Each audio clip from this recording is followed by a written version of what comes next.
Bonjour, bonjour Pierre-Louis. Bonjour Joël. Aujourd'hui avec Pierre-Louis Marin, nous allons faire des œufs coques aux saveurs des Fenouillèdes. Alors Fenouillèdes, c'est quoi? C'est un village? Les Fenouillèdes, c'est la partie, exactement, c'est la partie des Pyrénées-Orientales qui n'est pas catalane. Oui. C'est la partie du nord, du département. Alors quelles sont ces saveurs? Ça va être cette roquette sauvage qu'on trouve le long des routes, ça va être le fenouil, un petit peu de charcuterie qui sèche, du fromage de brebis. Fromage de brebis, eh oui, c'est vrai que c'est la grosse spécialité de la région, non? On mange ça avec des cerises, non? Les cerises noires, non? C'est pas ça, non? Non, ça c'est chez les Basques. Ah, c'est... Oh, pardon. Oh, ils sont gentils. C'est vrai, c'est quand même pas... Bah, c'est de l'autre côté, non? L'autre côté des Pyrénées, tout à fait. L'autre côté des... C'est juste l'opposé. Oui, chez vous, on mange le fromage de brebis avec quoi? Avec la confiture de figues, chez nous. Avec la confiture de figues. Alors là, regardez comment on fait. Ce sont des œufs coques, hein, faciles à faire, mais il y a une petite originalité. Donc, c'est servi avec des mouillettes qui sont avec donc, améliorées. Toutes ces saveurs de cette belle région. Là, on va faire une recette pour combien de personnes? Pour 2 personnes. 2 personnes. On commence à prendre un poivron rouge. Donc, on va cuire au four, non? Voilà, pour les Il faut pour préchauffer le le four, Pierre-Louis? Tout à fait, à 220 degrés. 220 degrés. Ventilé ou statique, comme tu peux faire? Plutôt ventilé, oui. Ventilé. Poivron rouge, on l'a lavé toujours, on lave toujours les légumes. Qu'est-ce qu'on met dessus? Rien du tout. Rien du tout. On l'enfourne tel quel. Oui. Et on va le mettre au four pendant combien de temps? Pendant 25 minutes, une demi-heure. En fait, il faut que la peau ait noirci un petit peu, qu'elle cloque de façon à pouvoir l'éplucher facilement. Oui, puis quand ça noircit un tout petit peu, mais à peine, hein, ça apporte un petit goût de fumée qui est très agréable. Hein. Oui. Mais là, pas d'huile, rien. Hein. Rien, c'est pas la peine. C'est pas la peine. Eh ben alors... De toute façon, on enlève la peau après, donc ça ne servira à rien. Ah, bah on le met dans le four, Pierre-Louis. Allez. On met le poivron dans le four. Et là, c'est parti pour combien de temps? Au moins 25 minutes à 220 degrés. Là, le poivron à 25 minutes, il est joli, on voit, hein, il a coloré légèrement, c'est ce qui va lui donner un petit goût. Et là, c'est facile à peler comme ça. Il n'y a rien de plus facile. Oui, il faut le peler aussitôt ou on peut attendre un petit peu que ça refroidisse déjà, ça quiétise un petit peu? Pour pas se brûler les doigts, mais on peut le faire rapidement. Allez, tu vas pas te brûler les doigts, toi. Moi, ça va, mais bon. Bon, alors, comment on fait? Alors, on le prend, on le pose sur la planche. Oui, on voit là, on voit bien que c'est coloré. Hein. Bien ramolli, mais pas trop. On veut garder un petit peu de mâche quand même. D'accord, oui. Donc on l'a laissé 25 minutes à 220 degrés. Hein. Voilà. Ensuite... Alors on va peut-être pas tout prendre. Hein, Non, c'est pas nécessaire. Enfin, pour 2 personnes en tout cas. Oui. On va prélever. On peut garder le restant, vous savez, vous le pelez, le restant. Vous le mettez dans un petit ravier, vous mettez de l'huile d'olive et vous le gardez au réfrigérateur comme ça. Et vous pouvez très bien le manger en entrée avec un petit peu de vinaigre dessus. Et ça fait une excellente entrée. Tout à fait. Tout simple. Donc là, on Regardez, voit bien vous avez vu, hein, la peau est partie. Alors là, vraiment toute seule. Hein,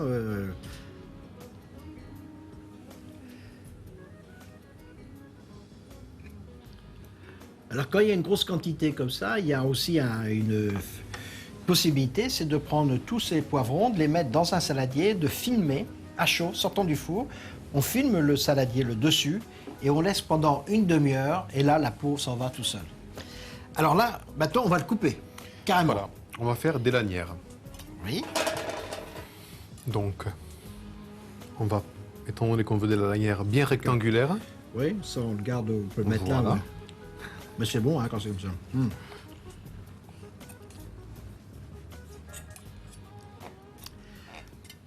Alors, des lanières qui font aller un bon centimètre, hein, c'est ça, de côté, et la longueur, bon, la longueur du poivron. La longueur du poivron. Et ça va représenter un peu nos mouillettes, non? Exactement, il faut que ce soit en fait de la taille de la mouillette. D'accord. Donc là, il faut 2 seulement, c'est ça? Pour 2 personnes, 2 suffisent. D'accord, on va les mettre de côté. Alors, pour faire les mouillettes, on prend du pain de campagne. Oui. Du pain de campagne, on laisse la croûte, hein, et on fait des mouillettes normales. Hein, vous avez vu à peu près de la longueur du poivron. Hein, on voit bien à peu près comme ça, c'est ça? Tout à fait. Ce qui fait à peu près 1, 2, 3, 5 cm à peu près de long. Mais c'est bien d'avoir la croûte du pain, hein, du pain de campagne. Oui, ça le maintient. D'accord. On pourrait à la rigueur le faire avec du pain baguette également, non? En gardant la croûte. Bien sûr. Mais le pain de campagne, c'est quand même meilleur. Hein? Voilà. Alors, qu'est-ce qu'on leur fait à ces mouillettes? On a laissé le four. On a laissé le four allumé. Four à 220 degrés, hein, Voilà. dans lequel on a cuit les poivrons. Qu'est-ce qu'on leur fait à ces mouillettes, Alors, on va Pierre-Louis? Dans un premier temps, on va les assaisonner pour leur Ah. donner, pour faire ressortir le goût du pain de campagne. Oui. Et on va les enfourner très rapidement, 1 ou 2 minutes, D'accord. de façon à les rendre légèrement croustillantes, à leur donner un petit peu de tenue. D'accord. Mais il faut qu'elles restent moelleuses à l'intérieur. Bien. Alors, on regarde. Regardez. Voilà. Alors, tu les ressales un petit peu, Oui. cette fin. Un petit peu de poivre du moulin.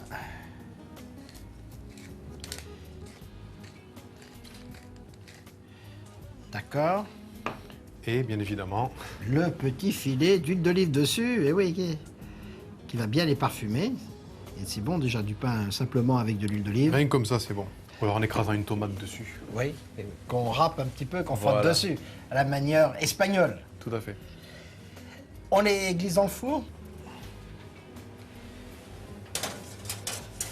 Voilà. On les laisse combien de temps, Pierre-Louis? 1 à 2 minutes à 200 degrés. Voilà, on a mis donc nos mouillettes dans le four. Là, on a 2 œufs, on va les cuire à la coque. Tout à fait. On a de l'eau qui est à ébullition et on va les cuire à la façon de Pierre-Louis Marin. Voilà. Donc on sale l'eau. Et on va déposer délicatement, sans les cogner, de façon à ne pas fêler la coquille, D'accord. les œufs, un Alors, par un. Oui.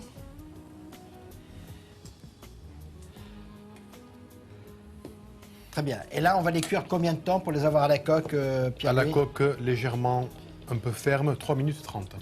3 minutes 30. On met les chronomètres en route et pendant ce temps-là, on va sortir les mouillettes maintenant. Hein, les mouillettes. On avait dit 1 à 2 minutes, ça va comme ça là? C'est parfait. On ne veut pas de coloration. Hein. Bien. Alors qu'est-ce qu'on en fait? Là, on a les 2 poivrons qu'on avait coupés, les 2 lanières de poivrons. On a un anchois au sel hein, qu'on a passé sous l'eau. On a fait les filets. Là, on a 2 petites tranches de la même grosseur hein, du jambon. Voilà. Du Le jambon jambon de pays. de pays. Le jambon de pays là-bas, c'est quoi? C'est Le jambon de Cerdagne. Cerdagne. Voilà, c'est là où il se fait la meilleure charcuterie du département. D'accord. Et puis là, on a 2 morceaux de fromage de brebis. Voilà. Alors, on y va. On y va. Donc, on recouvre avec une mouillette avec Le poivron rôti. Oui. Là, l'anchois. L'anchois. Donc, c'est une façon originale de manger les œufs coques, ça. Hein, Ah, ça on est change. toujours habitué à manger avec du pain, du beurre. Bon, quelquefois, on met du caviar dans l'œuf. Quelquefois, on met de la truffe. Mais avec des poivrons, Une avec toute des autre anchois, dimension, là, du ouais. fromage, c'est quand même plus original. Voilà. Et là, le pain, il est encore chaud. Il faut le servir aussitôt, comme ça, encore Voilà. ou, Enfin, ça n'a pas une grande importance. Oui. On peut laisser finir de cuire les œufs. D'accord. Hein. Les œufs ont 3 minutes 30. On les a mis dans le coquetier. Alors, pour les ouvrir, il y a un petit appareil qu'on trouve, mais bien sûr, on peut les casser directement. Avec le talon d'un couteau, oui. Mais là, on va essayer déjà avec l'appareil. Donc, Oui. c'est Pierre-Louis qui va travailler et s'enfiler. Alors là, c'est chaud, donc comme on doit le tenir longtemps, il vaut mieux mettre un torchon quand même. Oui. Très bien. Hop là. Et normalement, ça s'en va tout seul. Voilà, il faut quand même. Oui, un petit couteau pour lever le chapeau. Regardez, mais là, ça fait une coupe Net. Une jolie coupe nette. Très bien. On va faire l'autre. Allez. On aperçoit juste la petite pointe de jaune. On va les. Vous voyez?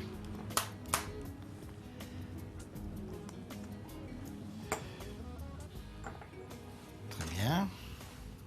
C'est des gros œufs là. Hein. Oui, c'est des beaux œufs. Hein. Regardez comme c'est joli, là, c'est bien net.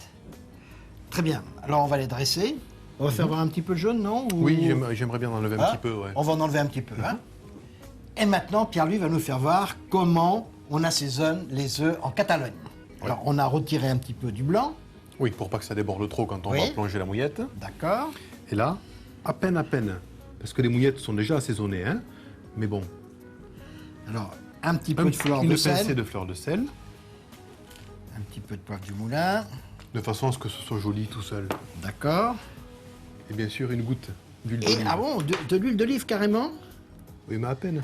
Ah oui, c'est une goutte. Hein? Oui, oui. Peut-être j'étais un Allez, petit 2 peu... gouttes, allez, allez. 3 et demi, Ah oui, allez. oui. Là, un peu plus, hein, 3, 4. Voilà.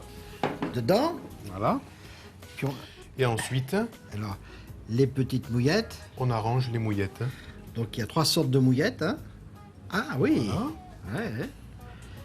Très bien. Ça représente le croissant.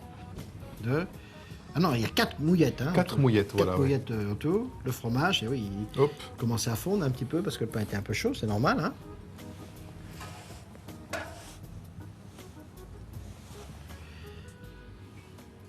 Et ensuite, pour donner un petit peu de couleur, Oui.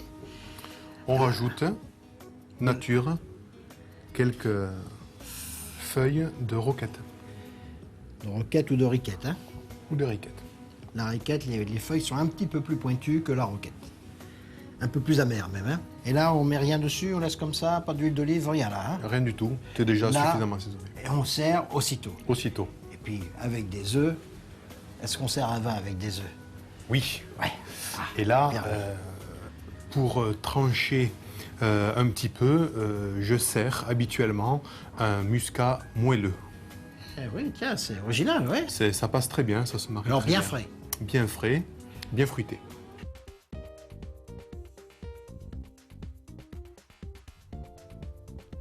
Coq aux saveurs des fenouillettes de Pierre-Louis Marin. Pour 2 personnes, 2 œufs, 1 poivron rouge, 2 filets d'anchois, 2 tranches de fromage, 2 tranches de jambon de pays, 8 mouillettes de pain de campagne, quelques feuilles de roquette, 2 filets d'huile d'olive, de la fleur de sel, du sel et du poivre du moulin.